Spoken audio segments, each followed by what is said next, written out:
सो आज की इस वीडियो में हम बात करने वाले हैं कि माइक्रो फाइनेंस में अगर हम जॉब करते हैं तो कस्टमर का सोर्सिंग कैसे करें, यानी कस्टमर सिलेक्शन कैसे करें, सही कस्टमर कैसे सिलेक्ट करेंगे जिसको हम लोन दे सकें। तो आज की इस वीडियो में हम बात करने वाले हैं। आपको मालूम है कि हमारा मिशन है इंडिया को फाइनेंशियल अवेयर बनाना, तो आप हमारे मिशन में जुड़ने के लिए हमारे चैनल को सब्सक्राइब करके हमारा साथ दे सकते हैं। सो आइए चलते हैं। नमस्कार दोस्तों, मैं हूं शैलेंद्र और स्वागत है आपका मार्केट मिस्ट्री चैनल में। आज हम बात करने वाले हैं कि अगर हम माइक्रो फाइनेंस में जॉब करते हैं तो कस्टमर का सिलेक्शन कैसे करें। जब हम नई जॉब ढूंढते हैं या हम माइक्रो फाइनेंस में जब नए ज्वाइन होते हैं तो हमारे पास एक टारगेट रहता है कि भाई हमें कस्टमर को सोर्सिंग करना है, क्योंकि हमें उन्हीं को लोन देना है। तो वो कस्टमर को कैसे लोन दें, हम कैसे पहचाने कि यही सही कस्टमर है, अगर हम इसको लोन देंगे तो हमारा रीपेमेंट रिकॉर्ड सही रहेगा, हमारी ओडी नहीं लगेगा और हमारा पैसा पूरा वापस आ जाएगा। तो क्या ऐसा तरीका है जो हम सही कस्टमर को पहचान सकें कि ये हमारा राइट कस्टमर है और इसको हम लोन दे सकते हैं। सो आज के इस वीडियो में हम टोटल 5 पॉइंट में बात करेंगे और बहुत ही शॉर्ट रखेंगे जिससे चीजें आपको आसानी समझ में आ सके, और अगर आप माइक्रो फाइनेंस में जॉब कर रहे हैं और या करना चाहते हैं तो आपको भी समझ में आ सके कि हम कस्टमर की सोर्सिंग कैसे करें, सही कस्टमर कैसे लाएं अपनी कंपनी के लिए जिसे हम लोन दे सकें और हम उससे कलेक्शन भी समय पर ले सकें। सो वीडियो को पूरा देखें, स्किप ना करें, कहीं आपसे कुछ इंपॉर्टेंट छूट ना जाए। तो मैं बात कर रहा था कि कस्टमर का सिलेक्शन कैसे करें। जब हम माइक्रो फाइनेंस में जॉब करते हैं, माइक्रो फाइनेंस में या हम ब्रांच मैनेजर की पोजीशन पे हों या हम CRO बोलते हैं, कहीं किसी में FLO बोलते हैं, मतलब फ्रंट लाइन जो ऑफिसर होते हैं जिनको हमें फील्ड पे सोर्सिंग करनी होती है, यानी हमें कस्टमर लाने होते हैं, हमारी जॉब होती है जो सेल्स की जॉब होती है, कलेक्शन की जॉब होती है। तो हम कस्टमर कैसे लाएंगे, तो आज की इस वीडियो में जैसा मैंने बोला बात करेंगे। मैं बात कर रहा था कि कस्टमर को कैसे सिलेक्ट करें। तो इसमें सबसे पहले मैं पॉइंट की बात करूंगा वेयर टू स्टे, यानी वो कहाँ रहते हैं। अगर हम कस्टमर की सोर्सिंग करने जा रहे हैं या कस्टमर को हमें सोर्स करना है, यानी हमें कस्टमर सिलेक्ट करना अपने लोन देने के लिए, तो हमें ये पता होना चाहिए वो रहते क्या हैं। यानी रूरल एरिया में रहते हैं, यानी ग्रामीण क्षेत्र में रहते हैं, या अर्बन में यानी शहरी क्षेत्र में रहते हैं। जैसे हमारी ब्रांचेस जो माइक्रो फाइनेंस की होती है जनरली सेमी अर्बन में, यानी तहसील प्लेस पे भी आपको मिल जाती हैं, तो वहां से हम गांव को जनरली कवर करते हैं। लेकिन गांव के कस्टमर और जो सेमी अर्बन है यानी तहसील के अंदर ही रहते हैं, जो दोनों कस्टमर में अंतर रहता है, तो हमारे लिए जानना जरूरी हो जाता है कि कौन से कस्टमर कहाँ रहते हैं। तो अगर हम इसको कैटेगराइज कर लेंगे तो जो ग्रामीण वाले हैं उनको हमें देखना पड़ेगा कि वो जिस जगह पे रहते हैं वहां का एरिया कैसा है, यानी वहां जाने के रास्ते कैसे हैं, क्या हम सही पे, अगर हम बाइक से जा रहे हैं या कार से जा रहे हैं, क्या हम पहुंच सकते हैं। हर मौसम में वो रास्ता चालू होना चाहिए, बरसात में भी चालू होना चाहिए, क्योंकि कई बार ऐसे रास्ते होते हैं गाँव के, यहाँ समय पे तो खुले रहते हैं लेकिन बरसात आने पर वो बंद हो जाते हैं, वहां बाढ़ आ जाती है, पानी भर जाता है। तो ये जानना भी जरूरी हो जाता है कि कस्टमर रहता कहाँ है, वो रास्ता हमेशा चालू होना चाहिए, वो रास्ता सही है, या कार भी जा सके, बाइक भी जा सके। साथ ही साथ हमें ये भी देखना होता है कि वो रास्ता सेफ हो, क्योंकि हम जब कलेक्शन करेंगे तो उसी रास्ते से हम वापस आएंगे पैसा लेके अपना, तो वो रास्ता हमें सेफ भी होना चाहिए। तो ये सारी चीजें हमें थोड़ी देखनी होती है अगर हम ग्रामीण में सोर्सिंग कर रहे हैं। साथ ही साथ अर्बन में हम सोर्सिंग कर रहे हैं तो अर्बन कैसा एरिया है, किस तरीके की लोकेलिटी है, कैसे लोग रहते हैं वहां पे और वहां का माहौल कैसा है, तो ये सारी चीजें भी हमें देखनी होती सबसे पहले। सो कस्टमर कहाँ रहता है ये जानना बहुत जरूरी है। अब इसमें हम नेक्स्ट पॉइंट की बात करेंगे, what type of job they do, यानी वो कौन सी जॉब करते हैं, यानी वो सेल्फ एम्प्लॉयड है यानी खुद का काम करते हैं, या वेजेस यानी मजदूरी करते हैं। तो जब हम कस्टमर का सिलेक्शन करते हैं तो ये 2 कैटेगरी हमारे लिए सामने आती हैं, तो इन कैटेगरी में हमें जानना बहुत जरूरी हो जाता है कि कस्टमर हमारा करता क्या है। यानी मजदूरी करता है तो मजदूरी में वो कितना कमाता है, मंथली इनकम कितनी आ जाती है उसकी, मजदूरी के रोज करता है, हफ्ते में कभी मिलती है उसको, या महीने में 10 दिन 20 दिन ही मिलती है।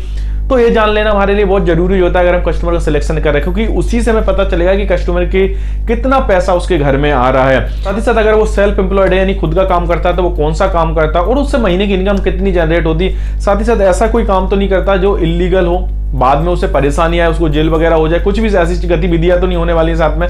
तो ये जानना भी हमें जरूरी होता है कि कस्टमर करता क्या है, नहीं जॉब किस टाइप की करता है। अपने इसमें तीसरे पॉइंट की बात करते हैं कि what type of job engagement, यानी कस्टमर जो जॉब कर रहा है वो किस तरीके की जॉब कर रहा है, किस जॉब में एंगेजमेंट है, एग्रीकल्चर में है, सर्विस इंडस्ट्री में है या मैन्युफैक्चरिंग में है। तो अगर एग्रीकल्चर की बात करें तो कितनी खेती है उसके अंदर, किस टाइप की खेती करता है, क्या फसल उगाता है, और जो फसल वो बाजार में बेचता है उससे कितना पैसा उसका आ जाता है, कितनी इनकम हो जाती है, ये भी जानना जरूरी है हमारे लिए। साथ ही साथ अगर सर्विस इंडस्ट्री में यानी जॉब वगैरह करता है तो कहाँ जॉब करता है, प्राइवेट जॉब है, सरकारी जॉब है, उससे सैलरी कितनी आती है और वो जॉब किस टाइप की है, तो ये भी जान लेना हमारे लिए जरूरी होती है, क्योंकि जॉब से मतलब रेगुलर इनकम आएगी या नहीं आएगी, जॉब छूटने वाली तो नहीं है। तो इस तरीके से हमें जानने से पता चल जाता है। साथ ही साथ अगर मैन्युफैक्चरिंग यूनिट में काम करता है, यानी खुद की मैन्युफैक्चरिंग यूनिट लगा रखी है उसने, या कोई छोटा मोटा ऐसा काम करता है जिससे उत्पादन करता है कुछ भी, कोई भी प्रोडक्ट का, तो वैसा काम तो नहीं है। तो ये 3 कैटेगरी में आप कस्टमर को देख सकते हो और उनके काम को देख सकते हो। साथ ही साथ उनके काम को देख के आप ये पता लगा सकते हो कि इससे इनकम रेगुलर आने वाली है और इससे हमारी रीपेमेंट जो हमारी किस्तें हैं वो आ सकती हैं समय पर और हमारी ओडी नहीं लगेगी। तो ये जानना भी हमारे लिए जरूरी होता है टाइम ऑफ कस्टमर सोर्सिंग।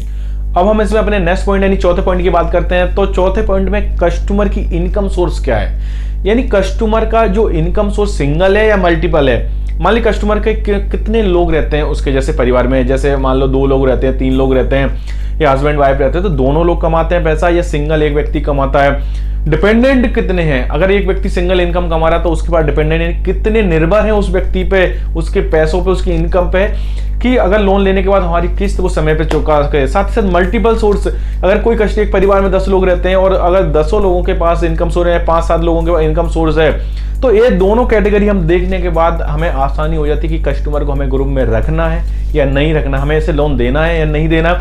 तो ये जान लेना बहुत जरूरी हो जाता है कि इनकम सोर्स कैसा है, सिंगल है या मल्टीपल है। और हम अपने नेक्स्ट पॉइंट यानी 5 पॉइंट की बात करते हैं, और ये बहुत ज्यादा इंपॉर्टेंट है कि what is the family size, यानी कस्टमर की जो परिवार है उसका साइज कितना है, स्मॉल है या बिग है, यानी छोटा साइज है या बड़ा साइज है।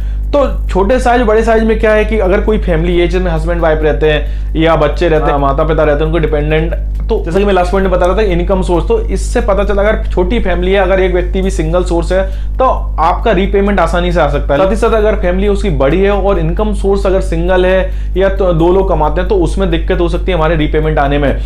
तो फैमिली का साइज भी देखना जरूरी है। साथ ही साथ साइज इसलिए भी देखना जरूरी है कि उनकी फैमिली में जो लोग लोन ले रहे हैं, जैसे कि हमारी कंपनी का रूल रहता है कि एक फैमिली से एक ही व्यक्ति को हम लोन देते हैं, एक ही महिला को लोन देते हैं। साथ ही साथ हमें ये जानना जरूरी होता है कि एक ही फैमिली के सारे मेंबरों को हम लोन ना दें, क्योंकि इस तरीके से लोन देने पे हमारी रीपेमेंट में इशू आ सकते हैं और ओडी भी लग सकती है। हाल ही में मैंने बहुत सारे वीडियो बनाए थे इस पे, आपने अगर देखे भी होंगे और नहीं देखे होंगे तो मैं अभी जैसे आप देख रहे थे साथ साथ कुछ वीडियो स्क्रीन पे आ रहे थे, इनकी लिंक मैं नीचे डिस्क्रिप्शन में दूंगा तो आप देख सकते हैं, जिसमें मैंने पहले भी बताया था कि एरिया आइडेंटिफाई कैसे करें, वो भी देख सकते हैं आप। साथ ही साथ आपका 5 गोल्डन रूल क्या है तो वो भी मैंने बताया था। तो अगर आप सोर्सिंग करते हैं तो वो वीडियो भी देख सकते हैं, जिससे आपको सोर्सिंग में और हेल्प मिलेगी। फैमिली साइज भी बहुत मैटर करता है कि छोटी फैमिली या बड़ी फैमिली है, उसके हिसाब से लोन देने में हमें आसानी होती है और जिससे हम अनुमान लगा सकते हैं कि हमारी रीपेमेंट जो है यानी हमारी कलेक्शन है वो वापस आएगा या नहीं आएगा। सो ओवरऑल अगर हम देखें तो ये 5 पॉइंट थे जिसमें हमने बात की कि सोर्सिंग कैसे करनी है, यानी कस्टमर सिलेक्शन कैसे करना है जिसको हम लोन देना है हमारी कंपनी के लिए, जिससे हमारा रीपेमेंट रिकॉर्ड सही रहे। क्योंकि आप जानते हैं जैसा कि हम अगर माइक्रो फाइनेंस में जॉब करते हैं और सही काम करते हैं